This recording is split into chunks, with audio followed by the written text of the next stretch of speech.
Hey there, welcome to Business Breakthroughs. I'm your host, Neal DiPentino. So happy you could be with us today. I have a wonderful guest with us I think you're going to really enjoy. She's a speaker, an author, a C-suite coach, and strategist from Zeal of the Heel from Jefferson City, Missouri. Please welcome to the show, Dr. Cynthia Bentzen-Mercer. Thank you for coming to the show today, Cynthia. Thank you for having me, Neal. I'm excited to be with you. Absolutely. Fantastic. We've spent a little time offline, kind of chit-chatting a little bit about everything from the weather to, whatever. But, you have a very interesting background. And, I think that I've learned a little bit about you in the few minutes that we've been able to spend together. But I think our audience would like to know really who Cynthia really is. Yeah. Well, thanks for that. So Midwest girl at heart, but I've lived most of my years of life in Southern California. So I think why that's important is I think it was pretty formative. My parents moved to Southern California right after I was born. And when I was 12, we moved back to a tiny little town, Russellville, Missouri, of 500 people. So I went from Orange County, Southern California, to Russellville, Missouri. So that was significant culture shock. And we moved to a farm, of all things, and went to middle school, high school, and college in Missouri. And then as soon as I graduated college, I migrated back to the West Coast. And while I have a broadcasting and film undergrad, so I saw myself retiring Barbara Walters and pursuing journalism, I kind of fell into business. I had to pay the bills, and I sort of fell in love with just business in general. I loved leadership. I loved negotiating deals. I loved the pace of things, and really kind of never looked back. Landed accidentally in human resources and had an opportunity about 13 years ago to move back to the Midwest. And so kind of full circle came back home and living in Jefferson City now, which is another small town.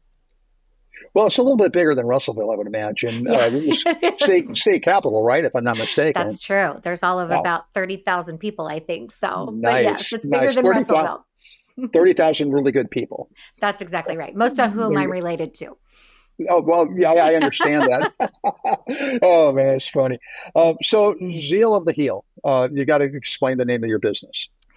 So about a year ago, I have long thought about writing a book. And for me, the book in my mind was always about helping women in business, because I kind of felt like I had made enough of the mistakes, had enough of the wins, many of them accidental, that it would be an opportunity to give back. And so for 20 years, I've had this idea, and the working title was Climbing the Corporate Ladder Without Breaking a Heel. And so when I finally a year ago decided, now's the time to do this, and I asked a friend and colleague and mentor to co-author with me, I couldn't let go of this heel idea and this notion of really helping women. And so the book title that we ultimately wrote, they abandoned the whole heel idea. Yeah. I guess smarter minds prevail in that area. But we felt that our entire business model was really around helping women and those who love them and care about them and support them to advance their careers. And so zeal is energy, it's momentum, it's vibrancy. And how do we put that sort of energy, momentum, and vibrancy toward moving forward and moving those feet along in our professional careers? So that's the backdrop. Well, you talk about, that's interesting, and you talk about, you've been in the business world for 20 some odd years. And you talk about being the youngest and only female on executive teams that were predominantly in male-led industry. So, I mean, what were some of the key things that you faced during that time, and how did you overcome them? Yeah. And, clarifying. So it's been a 35-year career. And of the last probably 4 years, I was no longer, I hadn't been the youngest in a little while. anymore, but still the only female up until only a few years ago. I think it can be very isolating, and I think here's the thing, and it's not about men bad, women good, or society's bad, or what have you. It's really about statistically, as women continue to grow in their careers in many organizations and many industries, it becomes very male dominated, and that was certainly my experience. And so, there's imposter syndrome that comes along with that. Walking into a room of all male executives as the only female and the youngest in the room, you really start to question, do I belong here? Am I smart enough? Am I capable enough? And so kind of getting out of your own way. Not that those things are even being put upon you as much as it's that internal voice that's sort of questioning um, your value and your worthiness of being at the table. And so that can feel isolating. And the other thing is, men are by nature very fraternal. And so I found, and I find that the women we studied have found, there's lots of opportunity for camaraderie, and they really enjoy that, whether it's golfing or fishing, or in my neck of the woods these days, hunting. Um, they're not exactly inviting the only female executive on the team to go with them for a weekend away to go fishing or hunting or golfing, even if I had an interest. Um, and so you have to think differently and work differently about how you find that sense of belonging. And what I would offer is we have to take that on because those dynamics are not changing overnight. So we have to figure out, how do we create that sense of inclusion and belonging. So is that what you mean by your vision for workforce cultivation? Is that kind of what that all about? Yeah, I mean, it's statistically true that companies that have more diversity in all shapes and forms are more successful financially.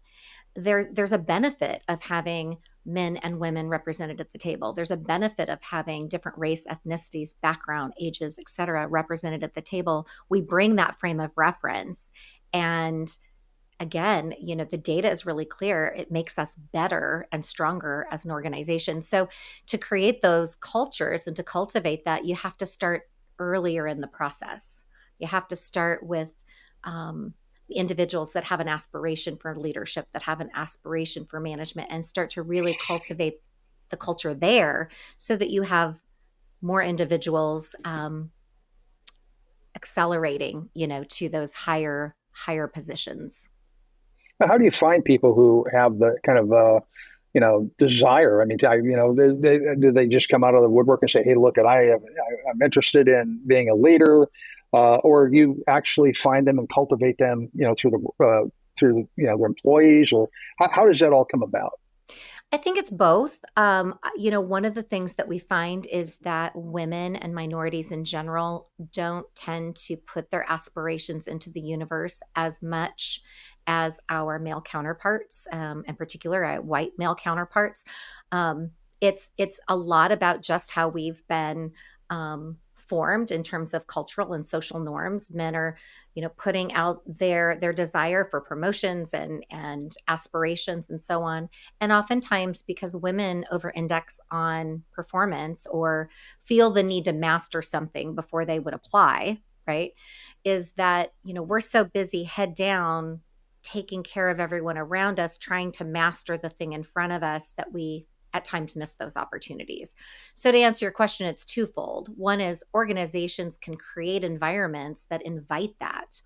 Um, Companies have employee resource groups, women's employee resource groups, where they invite women that say, hey, if you have an aspiration to continue to grow in leadership or what have you, come be a part of this and let us help pour into you and invest in you and develop you. That's how I think organizations foster that. What we then do from a person by person perspective is help women to share their voice, to say, put that into the universe. If you have those aspirations, people aren't mind readers. Tell somebody about it.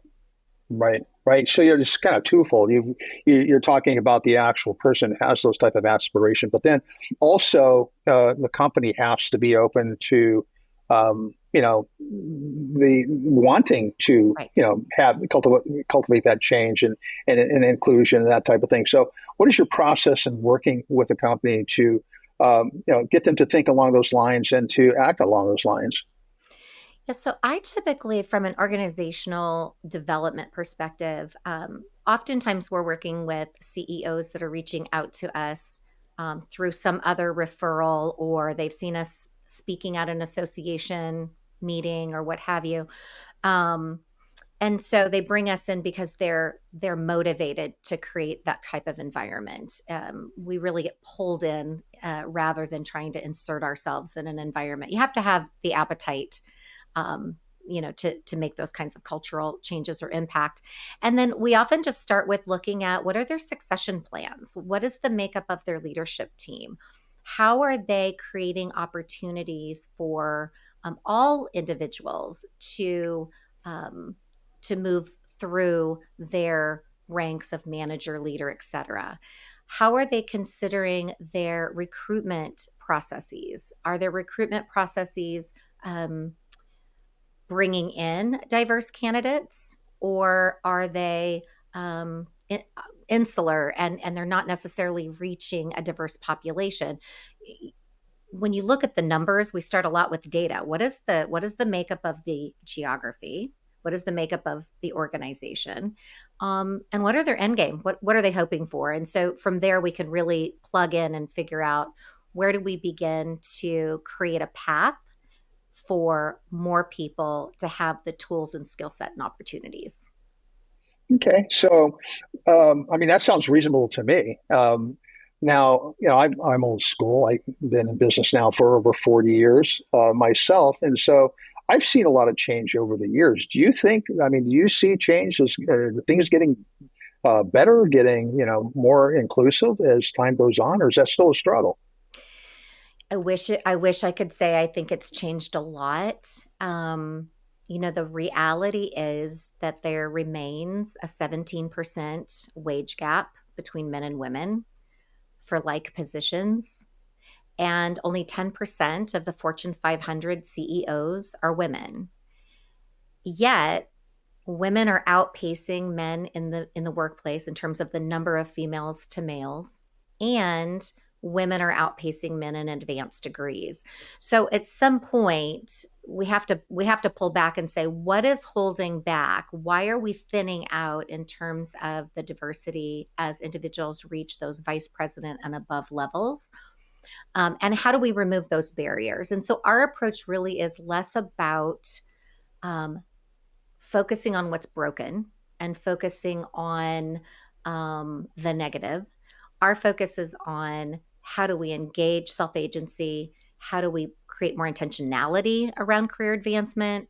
And then how do we actualize that potential? So we're really focusing on it at an individual level. How do you create the space to be more ready for and available to opportunities as they come, and have your head up and looking forward instead of down hoping for the best? Okay, so you talk about the now, near, next mythology. That's what that's all about, right? That's what that's all about. I love Happen it. to have a prop. Oh, well, just happen to have one sitting right here next to me. That's Where'd that come right. from, right? Exactly. Imagine that. Well, fantastic. Well, it sounds like, I mean, obviously we've had changes through the years and things. I mean, from the time that I started in business to now, have improved tremendously, but there's still a lot of work to be done. And yeah, I know with my company, we look at the person, we don't look at, anything else. If the Right. person is qualified, we want that person to be within our organization. That's the only way we can grow. And I think other companies should look at it the same way, right? Agree. Agree. And to that end, think about that from the perspective that if women are waiting to master and tick 10 out of 10 boxes to apply for something, but men are willing to say, I tick 3 or 4 out of the 10 boxes that Neal's looking for. I can fake it till I make it. I'm gonna ride on my potential. So what we know is that women and oftentimes aren't even putting themselves out there. So you're disadvantaged because you're not seeing, in some cases, candidates that you would say, yeah, that's the right person. But because women are fearful, there's risk, there's fear of failure. They're juggling lots of things. And so they're not necessarily thinking about themselves as a priority in that equation. And again, that's why we take it on from a how do we internalize and equip ourselves to be part of that competitive landscape and help organizations have those opportunities to see what we can bring to the table and be on equal footing with the male counterparts that are going, yeah, I think I'll figure it out on the job. And they Right. probably do. And so could the women that already tick 8 out of the 10 boxes. So we talked about how we can get businesses to think more progressively and then more inclusively and everything. But how do you as a woman, how do you overcome that kind of thing? I mean, it can't be easy. No, it's not. It's not easy, and it's a journey. But we start with really. You mentioned the now near next methodology, and for me, I think I'm very convicted to the methodology because we've found. I personally have found it to be proven success.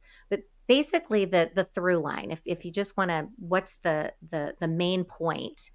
It's no matter what you're doing today, continue to do what you're doing with excellence. However, identify your next career milestone, whatever that is, in a time frame that makes sense for you and start working on it now. Not when the kids go off to kindergarten, not when the older children graduate college, not putting it off, putting yourself on the priority list and saying, I'm doing what I'm doing now and I'm going to do it with excellence, but my next aspiration is this certification, this degree, this promotion, whatever it might be. And what can you do now? Even if it's only 7 minutes a day, what can you do right now to start inching toward that goal? And then as you get closer to it, you start to accelerate that so that you have a blueprint. You have a path that says, I'm going at the pace that makes sense for me, but I'm making forward momentum every single day, not later. So, as a man, how do we support the women in our lives to help them to understand that whole concept that you just talked about? I love that question so much. I think it's a couple things. We talk about boundaries in the first portion of our book, which is, we take on, as women, we take on a lot. And statistically, we still take on the lion's share of the household responsibilities, whatever those might be, depending on whatever type of, season of life you're in. And most of us do it because we want to. It's not as though it's, thrust upon us or burden. It's because it's how we're wired and we want to, and we want to take care of the kids or the spouse or the significant other or whatever's going on in our world.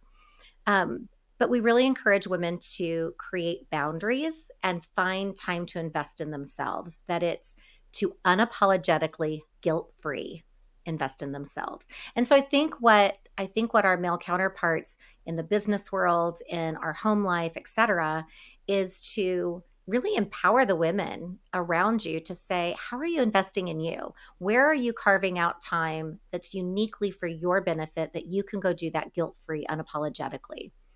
And helping to make space for that and making that okay. And then the second thing I would say is um, inviting them to share their aspirations and put a plan toward it and not put it off. That even if it's little baby steps, to be doing something toward their aspirations rather than feeling like they have to wait till everybody else around them is where they need to be before I can pour into myself. It's that whole put your mask on first. Yeah, that's amazing. I love that. That's a great answer. I love everything that you've said so far. Has been just like spot on. I appreciate that. We are getting kind of close to the end of our time together, and so I would be remiss if I didn't, ask you about your book, Now Near Next. So let's talk a little bit about the book, what it's all about, and we'll talk about where we can get our hands on it as well.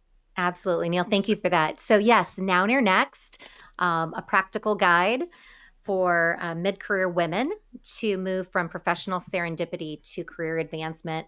When we think about mid career, one of the things that we found in our research is it's really long. So, think of it like 3 decades, 28 to 58. You're past that sort of emerging climb and you're before the encore career the post, professional grind. It's that big, long time in between. And we found that women get very restless. And when we unpacked why are they getting restless, it's because they don't necessarily feel like they've lived into all of their potential. And so in essence, we cover three big steps. One, energize your self-agency, make space and time to invest in you and really understand what that means. The second step, or the middle of the book, is really about what should be your next. How do you make sure it's fulfilling and that it's going to be something that is going to give you a lot of satisfaction and joy and still make money at it? And then the last section is on building a network and an infrastructure around you. How do you make sure you have supporters and mentors and coaches, and resilience, and that you're pouring into your whole self? So that, in essence, is the book.